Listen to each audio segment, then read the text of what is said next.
ہم یوں ہی سنائے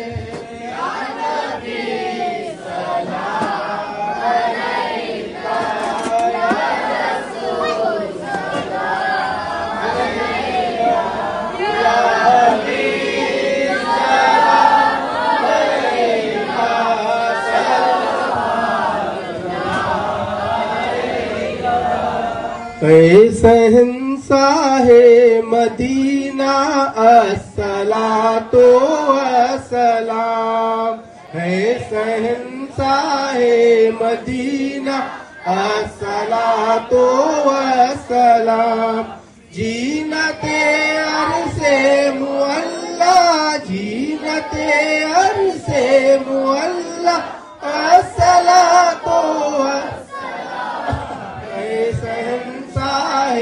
مدینہ۔ مومنوں پڑھتے رہو تم اپنے آقا پر درود،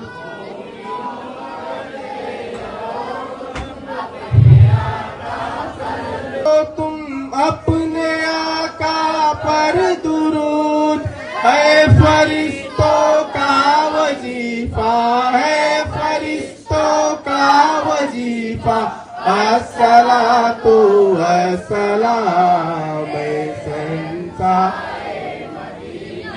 الصلاۃ والسلام، زینت عرش معلا، زینت عرش معلا الصلاۃ والسلام، اے شہنشاہ مدینہ الصلاۃ والسلام۔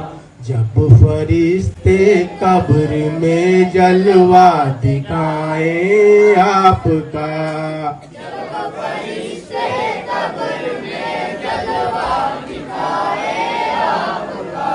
جب فرشتے قبر میں جلوہ دکھائیں آپ کا، ہو جبا پر پیارے آقا، ہو جبا پر پیارے آقا الصلاۃ والسلام، اے شہنشاہ مدینہ الصلاۃ والسلام، زینت عرش معلا، زینت عرش معلا الصلاۃ والسلام، اے شہنشاہ مدینہ الصلاۃ والسلام۔ ہوں جمیل قادری مرنے کے بعد،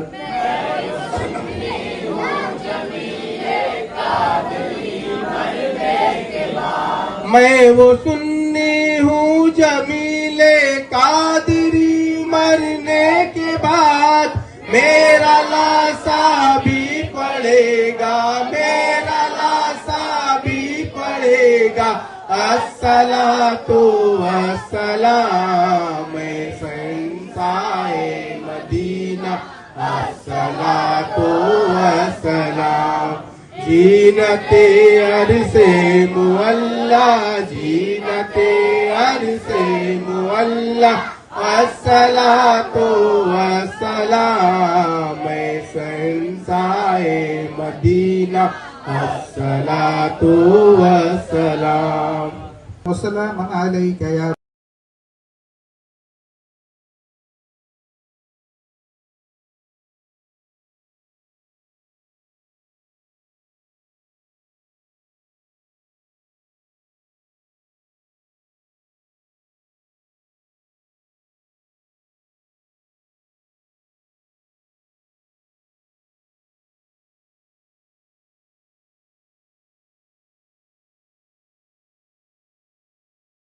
ماں باپ کی دعا کا مقام وہی ہوتا ہے جو اللہ اس کے رسول کے دعا کا مقام ہوتا ہے، اور بد دعا کا حال یہ ہے کہ ماں باپ جو اگر بد دعا کر دیتے ہیں تو ان کا مقام بھی وہی ہوتا ہے جو اللہ اس کے رسول کے بد دعا کا مقام ہے۔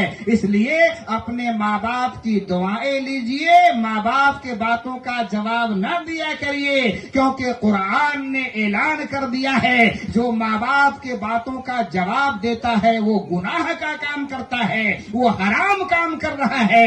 اس لیے ماں باپ کی فرما برداری کیے. تبھی تو اہل سنت کا اشعار یہ بول رہا ہے کہ خدا کے فضل سے ہم پر ہے سایہ غوث اعظم کا، ہمیں دونوں جہاں میں ہے سہارا غوث اعظم کا. اور برایا تو غم و افکار کیوں کر گھیر سکتے ہیں، سروں پر نام لیووں کے ہے پنجا غوث اعظم کا. اور ہماری لاج کس کے ہاتھ ہے بغداد والے کے، سب کی لاج کس کے ہاتھ ہے بغداد والے کے. مصیبت ٹال دینا کام کس کا غوث اعظم کا. پروردگار کا فرمان ہے ہم صاحب ایمان سنی مسلمان کے نام. فاذکرونی اذکرکم، اے بندے تم مجھے یاد کرو میں تجھے یاد کروں گا.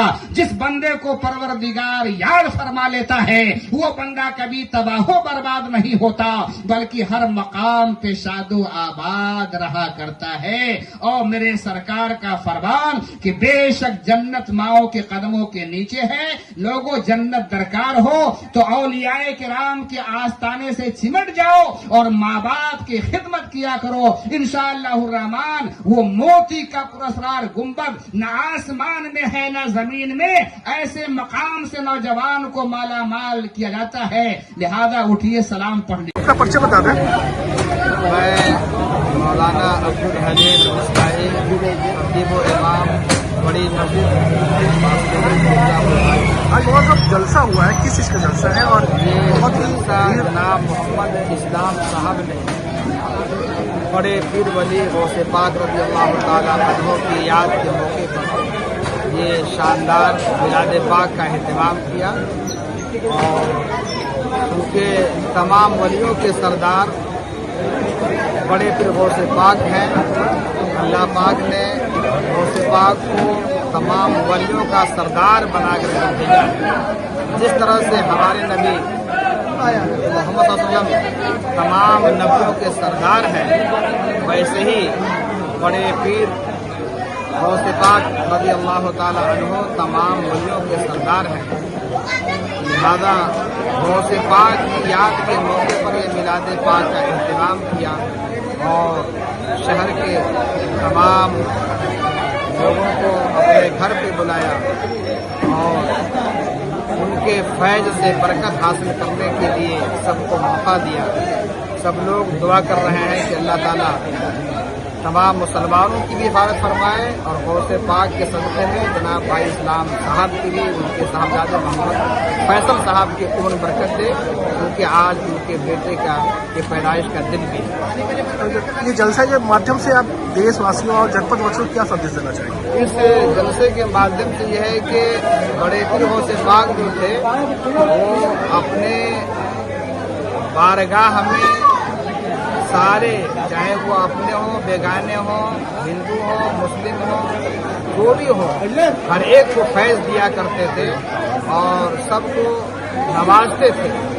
بھائی چارے کا سندیش ہے کہ جو بھی مزارات ہوتے ہیں اولیاء کرام کے، خاص طور سے غوث پاک، وہ ہر ایک ان کے مزار پہ جو بھی جاتا ہے وہ فیض پاتا ہے. یہ اولاد گیا صاحب اولاد بنا، یہ نمازی گیا نمازی بن گیا، ظالم گیا ظلم سے توبہ کر لیا، اور اگر کوئی بے ایمان ہے تو صاحب ایمان بھی ہو گیا. سب سے بڑی بات یہ ہے کہ یہ اللہ کے ایسے ولی ہیں کہ یہ ہر آدمی کے مرادوں کو رب کی عطا سے پوری کرنے والے ہیں. تو لوگ اسی سلسلے میں غوث پاک کی کا یہ مہینہ بھی ہے اور اس مہینے میں زیادہ سے زیادہ لوگ میلاد پاک کرتے ہیں تاکہ غوث پاک رضی اللہ تعالی عنہ کے فیضان سے سب کو بھرپور حصہ ملتا رہے.